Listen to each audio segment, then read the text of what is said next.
ஆனால் நெக்ஸ்ட் நம்ம ஜெயம் காஸ்ட்ல ஒரு Volkswagen ஆமியோங்கண்ணா, இது ஹைலைன் வேரியன்ட்னா 2016க்கு 17 ரிஜிஸ்ட்ரேஷன், சிங்கிள் ஓனர் கண்டிஷனில் இருக்குன்னா, டீசல் வெஹிக்கிள். ஸோ பாடி லைன்லாம் நீட் அண்ட் க்ளீனாக இருக்கும், எந்த ஒரு டென்ட் ஸ்க்ராச்சஸ் அந்த மாதிரி எதுவுமே கிடையாதுன்னா, வண்டி ஃபஸ்ட் கிளாஸாக மெயின்டைன் பண்ணியிருப்பாங்க. ஒரு 85,000 கிலோமீட்டர் ஓடி இருக்குன்னா, ப்ராப்பர் சர்வீஸ் ரெக்கார்டோடு இருக்குது.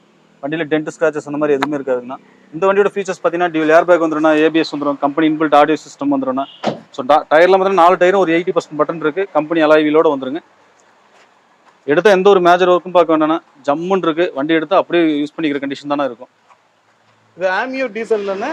ஆமியா டீசல் தானே. டீசல்ல டாப் இன் வேரியன்ட்னா சிங்கிள் ஓனர் கண்டிஷன்ல இருக்குங்கண்ணா. ஓகேண்ணா. முதல்ல சின்ன கார், காம்பாக்ட் கார். ஆமாங்க. அதுவும் டீசல், மைலேஜ் நல்லா கிடைக்கும். மைலேஜ் உங்களுக்கு 22 வரையுமே கிளைம் பண்ணலாம் தாராளமா. அது என்ன பிரைஸ்னு கேக்குறீங்க? நான் 2016க்கு 17 ரிஜிஸ்ட்ரேஷன், சிங்கிள் ஓனர் கண்டிஷன் இருக்கு. இந்த வண்டிக்கு நம்ம ஜெயம் காஸ்ட்ல 4,78,000 கோட் பண்றோம்னா, ஃபிக்ஸட் இல்ல, நேர்ல வாங்க, ஒரு சின்ன டிஃபரெண்ட்ல நெகோஷியல் ஆப்ஷன் பண்ணி கொடுத்துடலாங்கண்ணா. ஸ்விஃப்ட் டிசைர் தேடுற அவங்களுடைய மைண்ட் செட் இந்த கார் தாராளமா வரலாம். அதை விடவே இது பில் குவாலிட்டில இருந்து எல்லாமே நல்லா இருக்கும். சேஃப்டி வைஸ்ல ஜம்முன்னு இருக்கும். மைலேஜும் நல்ல மைலேஜ் கிடைக்கும்னா, இந்த வண்டிக்கு ஒரு 30,000 டவுன் பேமெண்ட் இருந்ததுன்னா ஆல் ஓவர் தமிழ்நாடு சிவில் நல்லா இருக்கும் பட்சத்தில் லோன் ஆப்ஷன் பண்ணி கொடுத்துடலாங்கண்ணா. ஓகே.